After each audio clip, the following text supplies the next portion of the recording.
Good evening, student. Welcome back to my channel. कल हमने scientific research की बात की थी चैप्टर 1 की। आज चैप्टर 2 में meaning, nature, need, scope and type of educational research के बारे में हम चर्चा करेंगे। So, meaning of educational research. Educational research refers to a systematic attempt to gain a better understanding of the educational process, generally with a view in improving its efficiency. It is an application of scientific method to the study of educational problems. Educational research एक systematic way में understand करना educational process को for the improving of problem जो कि education से related है, उस पे हम रिसर्च करते हैं एक सिस्टमैटिक वे में साइंटिफिक मेथड के थ्रू एजुकेशनल की जो प्रॉब्लम है उनको सॉल्व करने के लिए। इसकी कुछ डेफिनेशन दी गई हैं, जैसे कि गुड्स ने कहा है, educational research is the study and investigation in the field of education. शैक्षिक अनुसंधान शिक्षा के क्षेत्र में अध्ययन और जांच है। सेकेंड डेफिनेशन मुंडो ने दी है। मुंडो ने कहा है, the final purpose of educational research is to ascertain principles and develop procedures for use in the field of education. शैक्षिक अनुसंधान का अंतिम उद्देश्य शिक्षा के क्षेत्र में उपयोग के लिए सिद्धांतों का पता लगाना और प्रक्रियाओं का विकास करना है। नेक्स्ट डेफिनेशन मूले की है, any systematic study designed to promote the development of education as a science can be considered educational research। मतलब मूल्य ने कहा है, विज्ञान के रूप में शिक्षा के विकास को बढ़ावा देने के लिए डिजाइन किए गए किसी भी व्यवस्थित अध्ययन को शैक्षिक अनुसंधान माना जाता है। यहाँ पे मूल्य का कहना है कि सिस्टमैटिक डिजाइन जो कि एजुकेशन के डेवलपमेंट के लिए यूज किया जाए, वो एजुकेशन रिसर्च के रूप में माना जाता है। नेक्स्ट डेफिनेशन क्रॉफोर्ड की है। क्रॉफोर्ड ने कहा, educational research is a systematic and refined technique of thinking using special tools in order to obtain a mere adequate solution of a problem। Crawford ने कहा, शैक्षिक अनुसंधान एक समस्या का मात्र पर्याप्त समाधान प्राप्त करने के लिए विशेष उपकरणों का उपयोग करके सोचने की एक व्यवस्थित और परिष्कृत तकनीक है। इसी तरह J.W. बेस्ट के according, educational research is that activity which is directed towards development of a scientific behavior in educational situation. The ultimate aim of such a science is to provide knowledge that will permit the educator to achieve his goal by the most effective method. Best कहते हैं, शैक्षणिक अनुसंधान वह गतिविधि है जो शैक्षिक स्थितियों में व्यवहार के विज्ञान के विकास की दिशा में निर्देशित होती है। ऐसे विज्ञान का अंतिम उद्देश्य ज्ञान प्रदान करना है जो शिक्षक को सबसे प्रभावशाली तरीके से अपने लक्ष्य को प्राप्त करने की अनुमति देगा। नेक्स्ट डेफिनेशन है W.M. ट्रेवर्स की। ट्रेवर्स कहते हैं, educational research is that activity which is directed toward the development of science of behavior in educational situations। शैक्षिक शोध वह क्रिया है जो शैक्षिक परिस्थितियों में व्यवहार विज्ञान के विकास की ओर निर्देशित करता है। कहीं ना कहीं आप इन सभी डेफिनेशन में एक सिमिलैरिटी दे रहे हैं। एजुकेशनल रिसर्च एजुकेशन के फील्ड में आने वाली जो भी प्रॉब्लम है उनका साइंटिफिक तरीके से किस तरीके से सॉल्यूशन निकालता है, यही एजुकेशन डेवलपमेंट एजुकेशन की डेफिनेशंस है। नेक्स्ट आपका है कैरेक्टरिस्टिक्स। अब डिफरेंट डेफिनेशन के थ्रू हम इनके डिफरेंट कैरेक्टरिस्टिक्स निकाल सकते हैं, जैसे कि विशेषताएं। Educational research is directed toward the solution of a problem in the field of education. It may attempt to answer a question or determine the relation between two or more variables. शिक्षा के क्षेत्र में एक समस्या के समाधान के लिए शैक्षिक अनुसंधान को निर्देशित किया जाता है। यह किसी प्रश्न का उत्तर देने के लिए दो या दो से अधिक चरों के बीच संबंध निर्धारित करने का प्रयास कर सकता है। टू वेरिएबल्स के बीच जो रिलेशनशिप है उसको बताने के लिए एजुकेशनल रिसर्च में इनका यूज किया जाता है। It emphasizes the development of generalization, principle or theories that will be helpful in predicting future occurrences. यह सामान्यीकरण सिद्धांतों के विकास पर जोर देता है जो भविष्य की घटनाओं की भविष्यवाणी करने में सहायता होती है। Next है educational research usually goes beyond the scientific object, group or situation, investigated the inverse characteristic to a target population from the sample observed. शैक्षिक अनुसंधान आमतौर पर जांच की गई विशिष्ट वस्तुओं, समूहों या स्थितियों से परे जाता है और देखे गए नमूने से लक्षित आबादी की विशेषताओं का अनुमान लगाता है। मीन्स जो भी आपने सैंपल किसी पर्टिकुलर एरिया का कलेक्ट किया है वहां के बारे में जो ऑब्जर्वेशन की है उसके थ्रू हम क्या करते हैं वहां का इन्वेस्टिगेशन करके एक टारगेट लैंग्वेज जो हमने सेलेक्ट की है उसके रिजल्ट को वहां निकालते हैं। Educational research involve getting new data for primary और फर्स्ट हैंड सोर्स और using existing data for a new purpose. शैक्षिक अनुसंधान में प्राथमिक या प्रत्यक्ष स्रोतों से डाटा प्राप्त करना या नए उद्देश्यों के लिए मौजूदा डाटा का उपयोग करना शामिल है। क्या करते हैं फर्स्ट हैंड डाटा, मतलब हम उस फील्ड पे जाकर अगर हम इन्वेस्टिगेशन कर रहे हैं तो वो फर्स्ट हैंड डाटा कहलाता है। फर्स्ट हैंड डाटा के थ्रू हम किसी निष्कर्ष पे रिजल्ट पे आते हैं। नेक्स्ट फोर्थ आपका है फिफ्थ है sorry educational research accept only what can be verified by observation. Certain inclusivity question do not tend themselves to research procedures. शैक्षिक अनुसंधान केवल उसी को स्वीकार करता है जिसे अवलोकन द्वारा सत्यापित किया जा सके। कुछ रोचक प्रश्न स्वयं ही शोध की प्रक्रियाओं की ओर नहीं ले जा सकते। शैक्षिक अनुसंधान जो आपने ऑब्जर्वेशन किया है उसी बात को सही तरीके से प्रूव किया जाता है। ठीक है। Although research activity may at times be somewhat random and unsystematic, it is more often characterized by carefully designed procedure, always applying rigorous analysis. Although trial and error are often involved, research is rarely a blind shotgun investigation, trying something to see what happened. हालांकि कुछ अनुसंधानों की गतिविधियों में कभी-कभी कुछ हद तक अव्यवस्थित हो जाता है, बट अगर सावधानी पूर्वक पूरी तैयारी के साथ प्रक्रियाओं को यूज करके हम अगर उनके प्रोसेस को फॉलो करके डाटा सही से कलेक्ट करके उनको एनालाइज करके सारे जो उनके प्रोसीजर है सही तरीके से करके तो हम अनुसंधान की जो कुछ कमियां हैं उनको दूर कर सकते हैं। सेवेंथ है research strives to be objective and logical, applying every possible test to validate the procedure employed, the data collected, and the conclusion reached. The researcher attempt to eliminate personal bias. अनुसंधान वास्तविक और तार्किक होने का प्रयास करता है, नियोजित क्रियाओं को मान्य करने के लिए हर संभव परीक्षा को लागू करता है, एकत्र किए गए डाटा और निष्कर्ष पर पहुंचने के लिए शोधकर्ता व्यक्तिगत पक्षपात को दूर करने का प्रयास करता है। मीन्स यहाँ पे जो भी वो डाटा कलेक्ट कर रहा है, जो भी रिसर्चर है वो अपनी पूरी कोशिश करता है कि रिसर्च बायस ना हो पाए और लॉजिकल तरीके से उसको वैलिड तरीके से वो प्रूव कर सके। Research required expertise.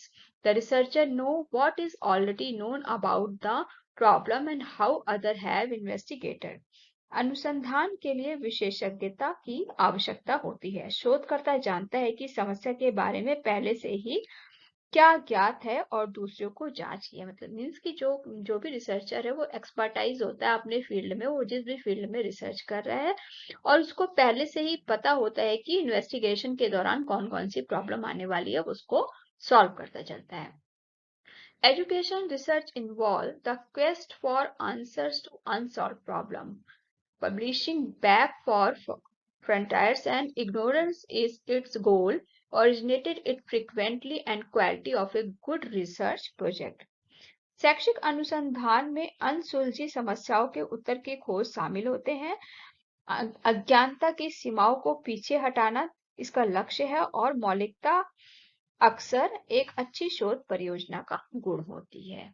नेक्स्ट है educational research required an interdisciplinary approach. It is related to study of complex relation about fact. शैक्षिक अनुसंधान अंतर्दृष्टि कल्पनाओं पर आधारित होता है। शैक्षिक अनुसंधान अंतर्दृष्टि कल्पनाओं पर आधारित होता है और यहाँ पे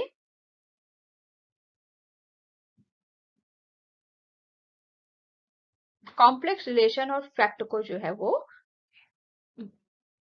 आपके सामने लाने की कोशिश करते हैं, उसका सॉल्यूशन लाने की कोशिश करते हैं। नेक्स्ट है educational research is not an exact research as physical science. In the latter we can control the events, but in educational research it is not possible.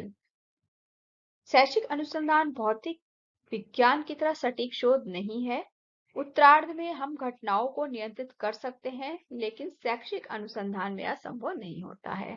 Next in last है आपका educational research has a great field. Educational psychology, education philosophy, methodology, class organisation and management, child development and other subject are the field of research in education.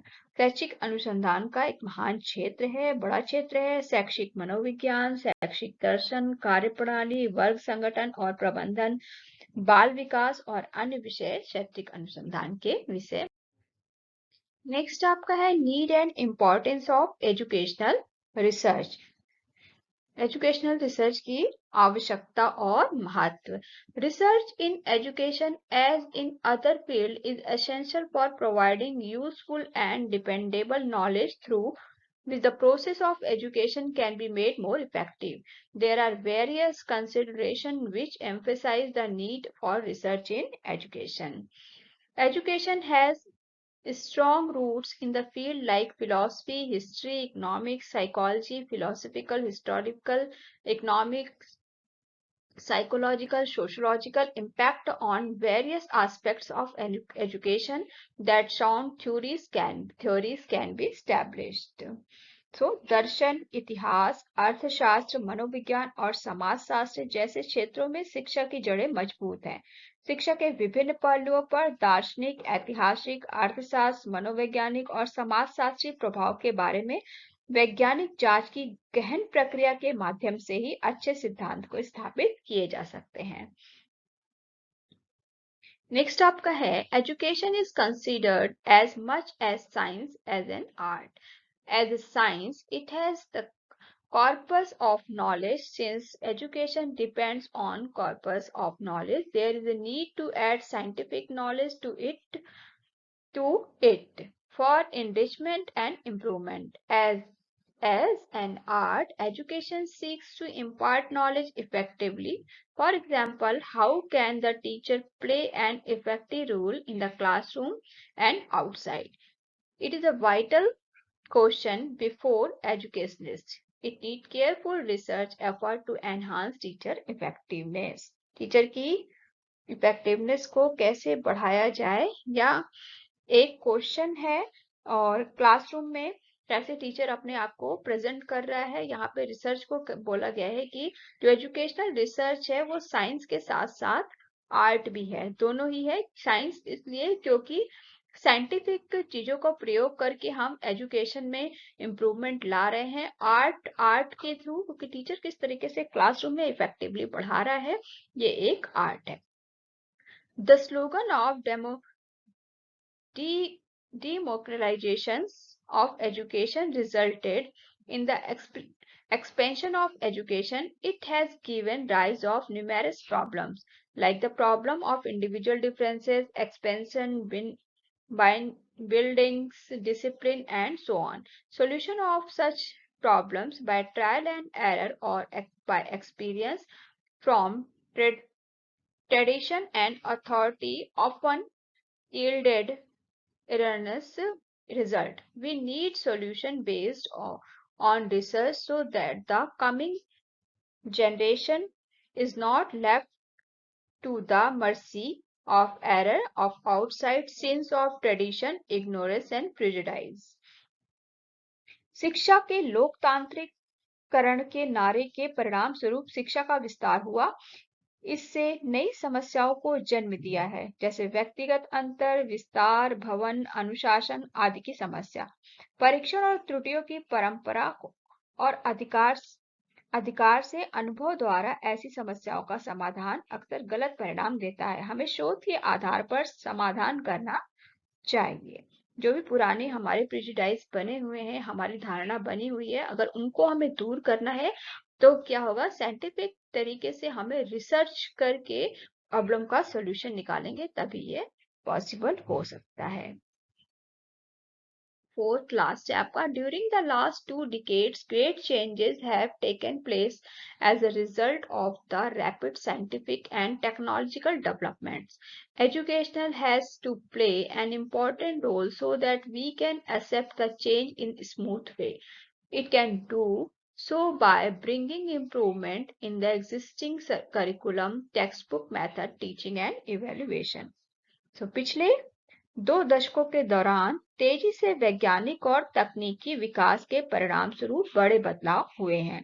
शिक्षा को एक महत्वपूर्ण भूमिका निभानी होगी ताकि हम बदलाव को सहज तरीके से स्वीकार कर सकें, या मौजूदा पाठ्यक्रम, पाठ्यपुस्तकों, शिक्षण और मूल्यांकन के तरीकों में सुधार लाकर ही ऐसा किया जा सकता है। ये आपके थे कुछ। अब आगे हम बात करेंगे types of educational research. Types of education, शैक्षिक अनुसंधान के प्रकार कौन कौन से टाइप्स हैं? बेसिकली 3 बेसिक टाइप है इसके: basic and fundamental research, applied research and action research. First देखते हैं क्या है बेसिक और फंडामेंटल रिसर्च। बुनियादी या मौलिक अनुसंधान इसको कहते हैं। According to Trevor 1948, basic research is designed to add an organized body of scientific knowledge and does not necessarily produce result of immediate practice value. Basic research is primarily concerned with the formulation of a theory or a contribution to existing body of knowledge. Its major aim is to obtain and use the empirical data to formulate, expand, and evaluate theory. Some have termed this research as pure or fundamental. This research draws its pattern and spirit from the physical sciences, rigorous and structured type of analysis. It employs careful sampling procedure in order to extend the finding beyond the group or situation and thus develop theories by discovering prevent generalization or principle. The main aim of basic research is the discovery of knowledge solely for the sake of knowledge. It has title concern for the application of the finding or social fullness of the findings. तो जो आपका fundamental और basic research है, ट्रेयर ने कहा है कि बुनियादी अनुसंधान को वैज्ञानिक ज्ञान के एक संगठित निकाय को जोड़ने के लिए डिजाइन किया गया है और जरूरी नहीं है कि तत्काल व्यवहारिक मूल्य परिणाम उत्पन्न करे। मुख्य रूप से एक सिद्धांत के निर्माण या ज्ञान के मौजूदा निकाय में योगदान से संबंधित है। इसका प्रमुख उद्देश्य सिद्धांत को तैयार करने, विस्तार करने तथा मूल्यांकन करने, डाटा को प्राप्त करने के लिए उपयोग किया जाता है। कुछ ने इस शोध को शुद्ध शोध या मौलिक शोध करार दिया है, लेकिन यह शोध भौतिक विज्ञान वाला शोध माना जाता है। यह एक कठोर और संरचित प्रकार के विश्लेषण का प्रतिनिधित्व करता है। यह समूह या स्थिति से परे निष्कर्षों का विस्तार करने के लिए सावधानीपूर्वक नमूनाकरण प्रक्रियाओं को नियोजित करता है और इस प्रकार सिद्ध सामान्यीकरण या सिद्धांतों के खोज करके सिद्धांतों को विकसित करता है। बुनियादी शोध का मुख्य उद्देश्य केवल ज्ञान की खोज करना है। निष्कर्षों के अनुप्रयोग या निष्कर्षों के सामाजिक उपयोगिता में इसकी चिंता बहुत कम होती है। कहीं ना कहीं फंडामेंटल रिसर्च जो आपका यूज किया जाता है वो थ्योरी और प्रिंसिपल्स बनाने के लिए किया जाता है, या इमीडिएट प्रॉब्लम के सॉल्यूशन के लिए यूज नहीं किया जाता है। इसके लिए एक पूरा प्रोसीजर यूज करके हम फंडामेंटल रिसर्च को बनाते हैं। नेक्स्ट आपका आता है applied research. Applied research is directed toward the solution of immediate, specific and practical problem. Applied research immediate problem और specific और practical problem में use किया जाता है. It is performed in relation to actual problems and under the condition in which they are found in practice. The goal of applied research in terms of adding to scientific knowledge acquire only a secondary position.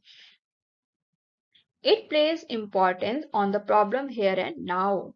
The applied research also uses the scientific method of inquiry. It has most of the characteristics of basic research.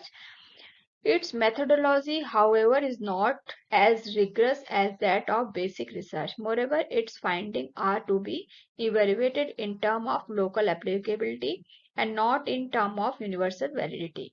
Applied research is mainly intended to improve school practices and add to greater teacher effectiveness in teaching in practical manner. Most of the problems faced by teacher, policy planner and administrator are solved through applied research. So आप यहाँ पे कह सकते हैं कि व्यवहारिक शोध, applied research को व्यवहारिक शोध बोलते हैं। व्यवहारिक शोध को तत्काल विशिष्ट और व्यवहारिक समस्याओं के समाधान और निर्देशित किया जाता है या वास्तविक समस्याओं के संबंध में उन परिस्थितियों में किया जाता है जिनमें व्यवहार में पाए जाते हैं। वैज्ञानिक ज्ञान को जोड़ने के संदर्भ में अनुपयुक्त अनुसंधान का लक्ष्य केवल एक द्वितीयक स्थिति प्राप्त करना है। यह यहाँ और अभी की समस्या को महत्व देता है। इमीडिएट प्रॉब्लम सॉल्यूशन में कहीं ना कहीं यूज किया जाता है ये, और इसका उद्देश्य होता है जो भी स्कूल में टीचर इफेक्टिवनेस या टीचर की जो प्रॉब्लम्स है या पॉलिसी मेकर्स की जो प्रॉब्लम है या एडमिनिस्ट्रेशन की जो प्रॉब्लम है वो प्रैक्टिकल तरीके से किस तरीके से दूर किया जाए। तो एक पूरा प्रोसीजर यूज करके प्रैक्टिकल प्रॉब्लम का सोल्यूशन किया जाता है किसके अंदर, अप्लाइड रिसर्च की। नेक्स्ट आपका थर्ड आता है एक्शन रिसर्च। एक्शन रिसर्च बहुत इंपॉर्टेंट है, शॉर्ट में भी एक्शन रिसर्च पूछा जाता है। एक्शन रिसर्च मीन्स क्रियात्मक अनुसंधान। यस, क्रियात्मक अनुसंधान। Action research is focus on immediate application, not on development और थ्योरी और general application. It has placed emphasis on problem here and now in a local setting. Its findings are to be evaluated in terms of local applicability, not universal validity. Its purpose is to improve school practices and at the same time to improve those who try to improve the practices, to combine the research processes, habit of thinking, ability to work harmoniously with others and professional spirit। Mean action research immediate problem के solution के लिए use किया जाता है। School colleges में जो problem चल रही है उनका प्रॉब्लम का सोल्यूशन करने के लिए, या लाइक कि अगर कोई टीचर ये देख रहा है कि क्लासरूम में बच्चे पढ़ाई पे ध्यान नहीं दे रहे हैं और होमवर्क करके नहीं ला रहे हैं, तो अगर इसके पीछे वो प्रॉब्लम क्या किन किन प्रॉब्लम्स के कारण बच्चे होमवर्क करके नहीं ला रहे हैं, तो इसका एक छोटा डाटा कलेक्ट करेगा वो पेरेंट्स का, और उसके बाद उसका इमीडिएट ही निष्कर्ष निकाल लेगा, मतलब कि कंक्लूजन निकाल लेगा 2-3 दिन के अंदर डाटा कलेक्ट करके। तो यहाँ पे आपका एक्शन रिसर्च होगा, means immediate problem of the solution. तो एक्शन रिसर्च की एक साइकिल होती है, planning, acting, observing and reflecting. इसको शॉर्ट में पोर बोलते हैं, PAOR, पोर, planning, acting, observing and reflecting. Next आपका है स्टेप्स इन एजुकेशनल रिसर्च। ज्यादा डिफरेंस नहीं है, जो मैंने आपको कल स्टेप्स बताए थे वही स्टेप्स एजुकेशनल रिसर्च भी फॉलो करता है। सो फर्स्ट है इसमें द रिसर्च प्रॉब्लम। किसी शोध के विषय का एक टॉपिक सेलेक्ट करना या एक प्रॉब्लम को चूज करना, तो इसको कहते हैं रिसर्च प्रॉब्लम। फर्स्ट इसका स्टेप्स है कि आप किसी भी टॉपिक पे, जिस भी आप टॉपिक पे रिसर्च करना चाहते हैं, स्कूल में, क्लासरूम में, होम में, कम्युनिटी में या किसी एजेंसी के बारे में, तो उसका एक फर्स्ट आपके पास एक टॉपिक होना चाहिए। सेकंड है formulation of hypothesis. Educational research should make the use of carefully formulated hypothesis. This may be formally stated or implied. Hypothesis is presumptive statement of a proposition or a reasonable guess based upon the available evidences which the researcher seeks to prove through his study. Study के through अपने जो research है उसको आगे जाके prove करेगा, एक वो हाइपोथेसिस का बनाता है।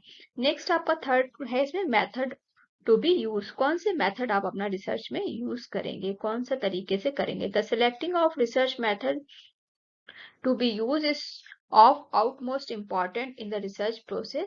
It refers to the general strategies followed in collecting and analyzing the data necessary for solving the problem.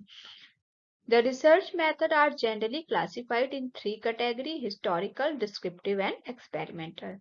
The method used in the study are decided by the nature of the problem, the type of data required for answering the question related to the problem. आपका research का question क्या है, आपकी problem क्या है, आपका topic क्या है, उस पर डिपेंड करता है कि आप कौन सा मेथड यूज करेंगे। थ्री कैटेगरी है मेथड के: descriptive, experimental method and historical method. So इस तरीके से आप मेथड अपनी प्रॉब्लम के अकॉर्डिंग चूज करते हैं। नेक्स्ट है आपका step data collection, whereas the researcher method describe the overall approach to the problem. This step is concerned with the procedure and technique to be adopted for data collection. It refers to the nature of the sample to be chosen for study, the selection and development of data gathering devices such test, questionnaire, rating scale, interviews, observation, checklists and like. Data collection के लिए आप कौन सी technique use कर रहे हैं। Next आपका step ये होता है कि आप ऑब्जर्वेशन के थ्रू करेंगे, क्वेश्चनर के थ्रू करेंगे, या रेटिंग स्केल के थ्रू करेंगे, या इंटरव्यू के थ्रू करेंगे। डाटा कलेक्शन की ये टेक्निक होती है। फिफ्थ स्टेप आपका आता है analysis and interpretation of data. Good research is characterised by the care taken in the analyzing and interpretation of data. It includes the selection of appropriate quantitative and qualitative technique to be used for processing the data collecting for the study. Next आपका step होता है analysing the data. वो आपके research पे depend करता है कि आपने क्वांटिटेटिव रिसर्च लिया है या क्वालिटेटिव रिसर्च किया है, उसके थ्रू आप अपने डाटा को एनालाइज करते हैं। लास्ट आपका रिपोर्ट राइटिंग होता है, reporting the result. This is the last and important step of the research process. It is characterized by carefully formulated inference, conclusions, and generalization. The researcher must be able to report his procedure, finding, and conclusion with utmost objectivity to others who may interested in his study and result. Report तैयार करते हैं, आप अपना conclusion निकालते हैं, inference करते हैं, इसमें जनरलाइजेशन दिखाते हैं, और इन फ्यूचर में अगर आपकी कोई स्टडी को यूज कर रहा है तो उसके लिए क्या उसका इम्प्लीकेशन क्या है, उसकी फाइंडिंग्स क्या है, ये सारी चीजें आप रिसर्च रिपोर्ट में दिखाते हैं। सो स्टूडेंट्स, ये आज मैंने आपको रिसर्च का सेकेंड टॉपिक चैप्टर 2 कवर किया है। बताइएगा कैसा लगा आप लोगों को, and thanks for watching. Please like, subscribe and share my channel study Sonipat. Thank you, have a nice day, keep learning, keep growing.